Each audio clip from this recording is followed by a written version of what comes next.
Hello friend, এই দেখুন আজকে রাত্রিরে ডিনার হচ্ছে। আজকে আমরা রাত্রিরে ভাত খাবো, কেন অনেকটা ভাত রয়ে গেছে, সকালে অনেকটা ভাত বেঁচে গেছে, তো তাই এইটা ভাতটাকে আজকে ফ্রাইড রাইসের মতন করে নিয়েছি। পেঁয়াজ কলি, আলু নেই, পেঁয়াজ কলি, কড়াইশুঁটি, তারপর বিনস, ফুলকপি, পেঁয়াজ, আরও অনেক কিছু দিয়ে ভাতটাকে ভাজা হচ্ছে। রাত্রিরে এটাই খাওয়া হবে। বাঁধাকপির তরকারি আছে, আর এখানে আছে একটু চিকেন পপকর্ন।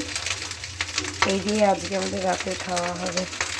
তো কারা কারা ভাত ভাজা খান আর খেয়ে দেখবেন একবার, খুব টেস্ট। নামানোর আগে একটু হালকা ঘি দেবেন বা বাটার দেবেন, আরও টেস্ট লাগবে। যদি রেসিপিটা ভালো লাগে তাই লাইক অ্যান্ড শেয়ার করতে কিন্তু ভুলবেন না। অনেকে ভাত বেঁচে গেলে কী করে বুঝতে পারেন না, যদি এইভাবে করেন। আর একটা ডিম ফাটিয়ে দিয়েছি, এরকম করে সুন্দর হয়েছে। যদি ভালো লাগে please please please please like and share করবেন। Tata, good night.